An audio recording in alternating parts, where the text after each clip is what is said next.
Hi friends, உங்கள் எல்லாருக்கும் advanced இது என்ன புத்தாண்டு நல்வாழ்த்துக்களை தெரிவிச்சுக்கிறேன். இது உலகம் முழுவதும் இருக்கீங்க அவ்வளோ பேர், உங்களுக்கெல்லாம் சொல்கிறது பெரிய பாக்கியம். புத்தாண்டுக்கு எல்லாம் ரெசல்யூஷன் எடுத்துட்டிங்களா? நமக்கு நாமளே எடுப்போம், செமையாக எடுப்போம்ல. நாளையிலேருந்து ஜிம்முக்கு போகிறோம், அப்படி உடம்பை குறைக்கிறோம், சல்மான் கான் மாதிரி மாறிடுறோம் நாளைக்கு எடுக்கிறது. அதுக்கப்புறம் கொஞ்ச நாள் ஆனானே அடே என்னையா ஜிம்முக்கு போய் உடம்பெல்லாம் வலிக்குதுன்னு படுத்து தூங்க தொடங்கினா சரி. அது என்ன சொல்கிறேன், உங்களில் நிறைய பேர் ரெசல்யூஷன் எடுப்பீங்க, இன்னும் ஒரு ரெசல்யூஷன் எடுப்பீங்க. அது என்ன தெரியுமா? அது ஒன்று. ஆமாம், சரி, இதெல்லாம் ஃபாலோ பண்ணுவோம். ஆனால் கமல்ஜி பண்ணார் பார்த்தீங்களா சம்பவம். மற்றவங்களுக்காக எடியா ரெசல்யூஷனு. நமக்காக எடுக்கிற ரெசல்யூஷனே வேற லெவலில் இருக்குது. மற்றவங்களுக்காக அர்ச்சனா என்ன சொல்கிறாங்க, மாயா தேட்ரிக்கலுக்காக ஏதோ பண்ணணும். அம்மா நீ என்னம்மா பாசிட்டிவாக சொல்லணும்னு வந்துட்டியா?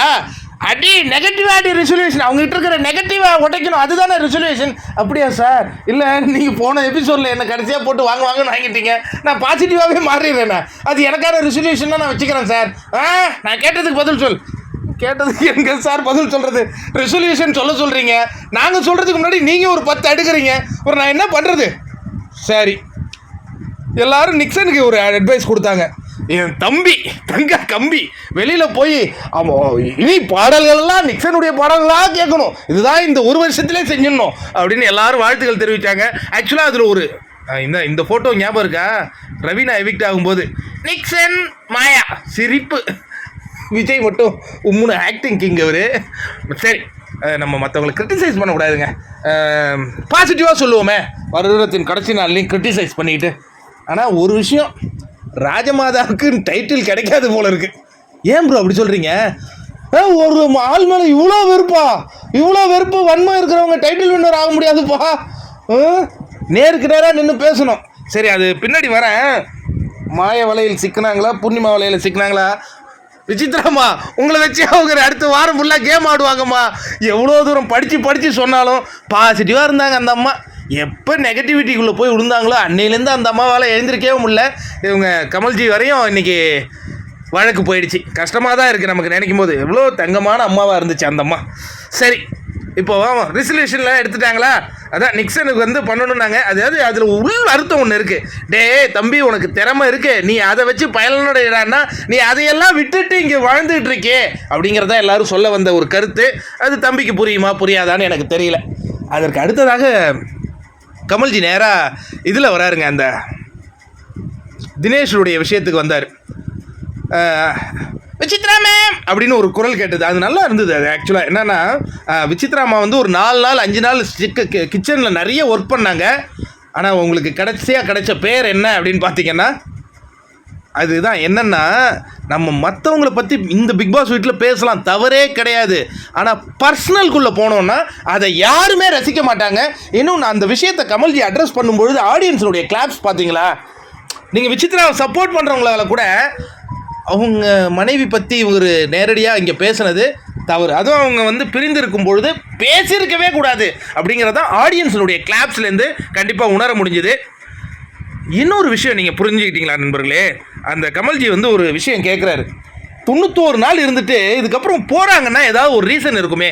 அப்படிங்கும் பொழுது உண்மையான ரீசன் என்னங்கிறத நான் கமல்ஜிக்கு சொல்கிறேன். அவங்களுக்கெல்லாம் தெரியாது கமல்ஜி உண்மையான ரீசன் என்னன்னா. ஆனால் இதை நீங்கள் ஒத்துக்க மாட்டீங்க, ஏன்னா உங்களுக்கு வந்து அந்த கொஞ்சம் தன்மானம் ஒரு மாதிரி தட்டும். உண்மையான ரீசன், இன்னும் ரெட் கார்டு ப்ளே பண்ணிகிட்டு இருக்கு கமல்ஜி. அடுத்த எவிக்ஷன்லேயும் ரெட் கார்டு ப்ளே பண்ணும் கமல்ஜி. வெற்றியாளரையும் அந்த ரெட் கார்டு ப்ளே பண்ண போகுது கமல்ஜி. இதுதான் உண்மை. அவங்க உள்ளே வந்து இப்படி இருக்காங்களா, அவங்க வந்த நோக்கம் போயிடுச்சா, இது வந்துருச்சாலாம் யாரும் பார்க்க போகிறதில்ல. ஏன்னா இந்த வீட்டை விட்டு போக போகிறேன்னு திட்ட எல்லாரும் சொல்லிட்டாங்க. உண்மையா பொய்யா நண்பர்களே? எல்லாரும் சொல்லிட்டாங்க. அப்படி இருந்த ஏன் வாக்குகள் குவித்துக்கிட்டு இருக்கோம்? ஏன்னா வெளியேற்றி கொண்டிருப்பது ரெட் கார்டு கமல்ஜி. அது வந்து ஒரு இது மாதிரி போய் நின்றுடுச்சு உள்ள. அந்த ஃபோர்ஸுக்கு முன்னாடி உங்களுடைய ஃபோர்ஸை தடுக்க முடியல. இதுதான் கமல்ஜி. விஜய் சொன்னது போல போட்டி எங்களுக்கும், அதாவது மக்களாகிய எங்களுக்கும், பிக் பாஸை ரசிக்கும் எங்களுக்கும், அங்கே இருக்கிற போட்டியாளர்களுக்கும் தானே தவிர்த்து நீங்கள் நடுவில் வந்து ஒரு மக்கள் பிரதிநிதி இப்போ பண்ணுறதில்ல. ஆனால் விசித்ராமாவுக்கு ஒரு விஷயம் நீங்கள் வந்து புரிய வைத்ததுக்கு நன்றி. ஆனால் அந்த அம்மா அதுலேருந்து ஒரு பாடம் கற்றுப்பாங்கன்னு பார்த்தா சின்ன குழந்தை மாதிரி உட்காந்து அழுதுகிட்டு இருக்கிறாங்க. எல்லாரும் வெளியில் போகும்போது தினேஷ் அண்ணா தினேஷுங்கிறாங்க. ஏன் நான் என்ன துரோகம் பண்ணேன்? ஏன் ரவீனா வெளில போகும்போது விசித்ரா மம்மின்னு என்கிட்ட உடையாந்துருந்தா நான் பாசத்தில் அள்ளி இருப்பேனே. அதுதான் அவங்க சொன்ன வந்த ஒரு கருத்து. நிக்சன் நான் தூக்கி வளர்த்த பையன் சொல்கிறேன், அவன் வெளியில் போய் தினேஷ் அண்ணாங்கிறான். அந்த வார்த்தையை கேட்கும் போதே என்னுடைய காதெல்லாம் கடகடக்குதே. என்ன பூர்ணிமா நான் தப்பு பண்ணேன்? நீங்கள் கவலைப்படாதீங்க ராஜமாதா, நீங்கள் கவலையப்படாதீங்க, நான் உங்களை அரவணைக்கிறேன் பூர்ணிமா அப்படின்னாலும் ஒன்றே மாயா அப்படியாடுறாங்க. பிரியாணி சாப்பிடுவோம் வாமா, பசி ஆறுனா எல்லாம் போயிடுங்கிறாங்க. அதுக்கப்புறம் அர்ச்சனா வந்து கேட்குறாங்க, என்னாச்சுமா ஏன் அழுவுறீங்க? அங்கே கூட அந்த அம்மாவின் உண்மை முகம் வெளில வராத. நிக்சன் போயிட்டு அதான் அழுவுறேன், உன் மூஞ்சி பிடிக்கல இன்னும் மனசுக்குள்ளே சொல்லிக்கிட்டு நிக்சன் போனா அதான் அழுதுட்டு இருக்கிறப்பா நீ அப்படின்னு அர்ச்சனாவை எள்ளு கீரை மாதிரி நினச்சிட்டு பூர்ணிமாவை அள்ளி அப்படியே சுயர்த்து கொண்டார்கள். நல்லா இருக்குமா. ஏன்னா எது எது எங்கெங்கே நம்ம வைக்கணும்னு நினச்சாலும் சில இது கீழே வந்து விழுந்துடும் தானா. நம்ம ஒன்றும் பண்ண முடியாது, நாம் ஒன்றுமே பண்ண முடியாது. இப்போ அந்த எவிக்ஷன் கார்டில் நான் 2 விஷயங்கள் நான் ஆடியன்ஸ்லேருந்து நின்று பார்க்குறேங்க. ஒன்று, ரவீனாவின் கார்டை காட்டும் பொழுது நிறைய பேருக்கு ஏமாற்றம். ஒருத்தவங்க பேர் 2-3 பேர் கை தட்டினாங்களே தவிர்த்து யாருமே ஷாக்கிங்கில் இருந்தாங்க. ஏன்னா இந்த ப்ரோக்ராமுக்கு முன்னாடி நமக்கு ரிசல்ட்ஸ் வந்து நம்மளாம் பார்த்தோம். ஆனால் அங்கே லைவில் பார்த்துட்டு இருக்கோம். எல்லாருமே எதிர்பார்த்தது அங்கே நிக்சனுடைய பெயர், காட்டப்பட்டது ரவீனாவின் பெயர். ஒட்டங்கி இருக்குதுங்க அந்த இடம். அதற்கு பிறகு அடுத்த எவிக்ஷன் கமல்ஜி ஒரு உள்ள வந்தானே ஆரவாரம் பண்ணுறானுங்க. அதுதான் அதுக்கப்புறம் நிக்சனுடைய பெயர் காட்டினான்னு எல்லாருடைய ஆர்ப்பணிப்பு வந்தது. இது எது காட்டுது? அவர் உள்ள அந்த பாட்டு பாடினது மக்களுக்கு அங்கே ரீச் ஆகிடுச்சு. அதுக்கப்புறம் உண்மையாலே நிக்சன் நல்ல கேரக்டர்லாம் இருந்திருக்கலாம். எது இங்கே ரீச் ஆச்சு? நிக்சனுக்கு சொன்ன மாதிரி நிக்சன் தவறான விஷயத்தில் விழுந்து அந்த குறும்படம் ஒன்று போட்டாங்க, நீங்கள் பார்த்தீங்களா? நிக்சனுக்கு ஆரம்ப கட்டத்தில் பிரதீப் ஆண்டனிகிட்ட ஒரு பிரச்சனை பண்ணிட்டு வந்து அழும்போது மணிங்கிற ஒரு மனிதன் தான் வந்து தோள் தட்டி கூட நின்னான். அந்த மணியை ஒஸ்ட்டு, அதாவது என்னது தகுதி இல்லாத ஒரு போட்டியாளர்னு சொல்ல வச்ச கோஷ்டியுடன் இணைந்த நிக்சனின் நிலை என்ன ஆனது பார்த்தீங்களா? இதுதான் நன்றி மாட்கையில் மறந்தோன்னு வச்சிங்களேன், என்றைக்குமே நம்மளால் எழுந்து வர முடியாதுங்க. இந்த பையனை வந்து உண்மையிலே சொல்கிறேன், சின்ன பையன் 22 வயசு பையன். சில இந்த டைமில் அந்த பெண்கள் கிட்டலாம் பேசுகிறதுல சில பேருக்கு வந்து எப்படி இருக்குன்னா, என்கிட்டலாம் யாராவது பெண்கள் பேசுவாங்களா அப்படின்னு இருக்கும்போது ஒரு பெண் பேசும்போது நம்ம அந்த இதில் உழுவோம். ஆனால் மாயா என்ன பண்ணாங்கன்னா அந்த பெண்களை இவங்கிட்ட அப்படியே பழக வச்சு டம்மி ஆக்கிட்டாங்க. இது நிதர்சனமான உண்மை. 6வது 7வது வாரத்திலே ஸ்கெட்ச் போட்டாங்க விஷ்ணு கிட்ட சொல்லி, அவனை நாமினேட் பண்ணு, ஐஷு வெளில போயிட்டான், அவன் பேர் டேமேஜ் ஆகிடுச்சு, வெளில போயிடுவான். என்ன மாதிரி ஸ்கெட்சில் விழுந்திருக்க தம்பி நிக்சன். என்னுடைய ரிவ்யூலாம் நீ பார்க்க மாட்டேன், பட் உனக்காக ஆரம்பத்தில் நான் ஒரு வீடியோ போட்டிருக்கேன், நம்மளாம் கீழே போய் பாருங்கள் நண்பர்களே. கவனிக்கப்படும் போட்டியாளர் நிக்சன் நான் 2வது வாரத்தில் 3வது வாரத்தில் நான் ஒரு வீடியோ போட்டிருந்தேன். அதே நிக்சன் வெளியேறும்போது எனக்கு அவ்வளவு மகிழ்ச்சி. அந்த செய்தியை நான் பஸ்ஸில் வரும்போதே நிக்சன் எவிக்டன் அப்படின்னு ஒரு சின்ன ஷார்ட்ஸில் போடுறேன்னா எந்த மாதிரி என்னுடைய மனம் மாறி இருக்கு பாருங்க. காரணம் வஞ்சத்தில் விழுந்த நிக்சன். அதற்கு அடுத்தது பார்த்தீங்கன்னா ரவீனா எவிக்ட் ஆகும்போது என்னடா அவ்வளோ சிரிப்பு, அது தப்புப்பா அதெல்லாம். அதாவது என்னன்னா இவர் சொன்ன அந்த தகுதி ஜெயித்து விட்டது, நாங்கள் தகுதியானவர்கள் இங்கே நீடிச்சிட்டோம், தகுதி இல்லாத அந்த கோஷ்டி உடையுது, அந்த மாதிரி எண்ணங்கள் மாயாவுக்கும். ஏன் எனக்கு மாயா வந்துன்னா ஆட்டம்னா நேருக்கு நேரம் நின்று ஆடணும், ஜெயிக்கிறோமோ தோக்குறோமோ பின்னாடி பின்னாடி பின்னாடி ஆட்களை அனுப்பி இப்போ விசித்ராமாவை டம்மியாக்க போகிறாங்க. நான் வேணா சொல்கிறேன், நீங்கள் நம்பாதவங்க இந்த எபிசோட் முடியும் போது பண்ணுங்கள். அந்த அம்மா வந்து எமோஷ்னலி வீக்குங்க, எமோஷ்னலி வீக்கு, கிளியராக வீக் பண்ணி ஒன்று பெட்டி எடுத்தால் அவங்களுக்கு. ஆனால் அவங்க எப்படி இருந்தாங்க, வெற்றியாளர்கள் டாப் 2ல் இருந்தாங்க. இப்போ அவங்க வந்து பெட்டி எடுக்கலாம், இல்லை எவிக்ஷனே ஆகலாம், அந்த அளவுக்கு கொண்டு வந்து அவங்கள விடுவாங்களா இல்லையா? ஏன்னா இந்த வாரம் முழுவதும் தினேஷை பற்றியே அவங்க அர்ச்சனை பண்ணுவாங்க. அது வந்து ஆடியன்ஸ் பக்கம் தவறாக தான் போகுது. இதை இவங்க விடவே மாட்டாங்க. பூர்ணிமா வந்து அதை கேட்க வேண்டிய அவசியமே இல்லை, அவங்க நுங்க எடுத்துக்கிட்டே இருந்தாங்க. பார்த்தீங்கன்னா கடைசி அவங்க நல்லவங்களான மாதிரி ஒரு வார்த்தையை போட்டாங்க பாருங்க.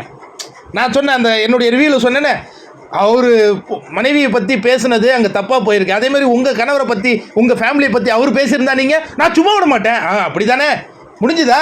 அப்போ இவங்களுடைய முகத்திலேயே எவ்வளோ அழகாக அங்கே கிழிச்சு விட்டாங்க பார்த்தீங்களா? பூர்ணிமா கூட இருந்தேங்க. இதுதான் சொல்லுகிறேன், சரியான நபர்களுடன் பழகணுங்க. அர்ச்சனாலாம் மூஞ்சிக்கு நேராக பேசுகிறாங்க, பின்னாடி இருந்து அவங்க கேம் ஆடுறதில்ல. ஆனால் இவங்க பின்னாடி அந்த 12 மணி வரை டாக்ஸ் வரையும் எல்லாம் டாக்ஸிக் டாக்ஸ் அதை வச்சு கொண்டு வந்தீங்க. எங்கெங்கே காலி பண்ணுமோ அங்கங்கே காலி பண்ணாங்க. ஜோவிகாவில் ஆரம்பித்து அப்படியே போயினே இருக்கலாம். இப்போ கடைசியாக நிக்சன் வரையும் தப்பிச்சிட்டாரு விஷ்ணு. எப்படியோ டிக்கெட் நாளைக்கு கிடச்சி அவர் ஃபைனல் போயிட்டார். இல்லைன்னா அடுத்த வாரம் இதுதான். இன்னொரு ஓப்பனாக ஒரு விஷயம் சொல்கிறாங்க. நிக்சனை அந்த பேருலேருந்து கொஞ்சம் மாறிச்சிங்க. அந்த கெட்ட ஒரு பேர் இருந்ததுலேயே அதுலேருந்து அந்த கோவக்காரன் கூட வந்தது. கோவக்காரன் கூட நல்ல விஷயந்தான். திரும்பி அந்த அசிங்கமான பேர் எதுக்குங்க பூர்ணிமா வாங்கி கொடுக்கணும்? அப்படின்னாங்க அந்த நடனம் அது என்ன கிழிச்சிட்டாங்க அந்த நடனத்தில். நடன பயிற்சி இடமா அது? சரி, நடன பயிற்சி மணி எவ்வளோ நடன பயிற்சி சொல்லி கொடுத்துருக்காரு, விஜயவர்மா பண்ணியிருக்காரு. எதுக்கு இந்த பையனுடைய வாழ்க்கையை அப்படி கீழ் பண்ணாங்க? இப்போ நீங்கள் எடுத்து பாருங்களேன், சோஷியல் மீடியாவில் அசிங்கமாக இருக்குது. இன்றைக்கி நாளைக்கு அந்த பையன் எவிக்ட் ஆகி போகும்போது எப்படி கஷ்டப்படுவாப்புல நினச்சா நமக்கு கஷ்டமாக இருக்குது. ப்ரோ இதெல்லாம் உங்களுக்கே ஓவர், எனக்கு கஷ்டமாக தான்ப்பா இருக்குது. ஆனால் சந்தோஷமாக இருக்குது. அந்த எவிக்ஷன் மட்டும் நடக்கலைன்னு வச்சிங்களேன், இந்த எபிசோடு நான் நொந்து போயிருப்பேன். நடந்த வரையும் சந்தோஷம். இன்னொன்று ரவீனாவுடைய குறும்படம் போட்டாங்க, அந்த இது பயண வீடியோ. அதில் நிறைய பேர் அவங்கள பற்றி குறை சொல்கிற வீடியோக்கள் நிறையா இருந்தது. மற்றவங்களுடைய வீடியோக்களில் அது அதிகமாக காமிக்கப்படலை. ஆனால் அந்த பொண்ணு கடைசி வரையும் சிரிச்சுக்கிட்டே போச்சு. ரவீனா வெளியேறினாங்கன்னா ஒன்று ரெட் கார்டு தேவையில்லாத ஷோ பண்ணுது, இன்னொன்று சில கலகமூட்டி வேலைகளை அவங்க பார்த்தாங்க. அவ்வளோதான் அவங்கள பற்றி நெகட்டிவ். அதர்வைஸ் மணி கூடயே இருந்தாங்க, அவங்க ஃப்ரெண்ட்ஸு போல இருக்குது. அதெல்லாம் நம்ம விமர்சனம் பண்ணுறதில்ல. அவங்க ஃப்ரெண்ட்ஸு கண்ணியமாக இருந்தது. இது தவிர நான் இப்போ நிக்சரை பற்றி இவ்வளோ சொன்னேனே, ரவீனா பற்றி ஏதாவது அந்த மாதிரி சொல்ல வந்ததா? முகம் சுழிக்கிற மாதிரி இவங்க நடந்துக்கிட்டாங்கன்னா அந்த மாதிரிலாம் ஒன்றும் இல்லை. Anyway that is a good note for Raveena. பாவம் அந்த பையன் இனி நிறைய ஒரு கனவுகளுடன் போகிறார். வாய்ப்பு கொடுப்பாங்களான்னு என்னன்னு தெரில. நிறைய பெண்கள் வந்து நிக்சன் அப்படின்ன உடனே அவ்வளோ ஈஸியாக ஆக்சஸ் பண்ணுவாங்களே. ஏன்னா இந்த பையன் பயன்படுத்திய வார்த்தைகள் அப்படி, அக்கா அக்கா அக்கா, ஐயோ அக்காவெல்லாம் அப்படி தொடவே கூடாதுடா, அந்த மாதிரி நடந்துச்சேன்னு நிறைய பேர் யோசிப்பாங்க. அதுதான் கமல்ஜி சொல்கிறாரு. இன்னொன்று கமல்ஜிக்கு அர்ச்சனா ஒரு பதிலடி கொடுத்தாங்க தெரியுமா? நோட் பண்ணிங்களா என்னன்னு தெரில. சார் அந்த நியூ இயர் ரெசல்யூஷனில் அங்கே தான் அவர் சூடாயிட்டு அவர் அர்ச்சனா பேசவில்லை. சார் இந்த பிக் பாஸில் வந்தவங்களாம் நிறைய பேர் ஷைன் ஆகலைன்னு பேசிக்கிறாங்க சார் ஊரில். இந்த சீசனில் அப்படி இருக்கக்கூடாதுன்னா இவர் கடுப்பாயிடுச்சு. இவருடைய ஈகோ தான். ஏன்னா இவர் முதல் வாரத்தில் வெளியேறினா கூட நீங்கள் மாபெரும் நட்சத்திரமாக இந்த திரையுலகில் மின்ன போகிறீர்கள்னு சொல்லுவார்.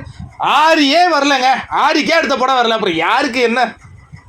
ஆரியோடைய ஃபேன் பேஸு அந்த சப்போர்ட்டிங் ஃபேக்டரி வேறு யாருக்கு இருந்தது? ஆரிக்கே ஒரு படம் வரல. சீசன் 4 சாம்பியன் ரித்விகான்கிற ஒரு கேரக்டரே நம்ம இதுக்கப்புறம் பார்க்கவே இல்லை.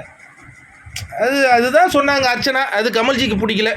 சரி, இவங்களாவது ஜெயிக்கட்டும்.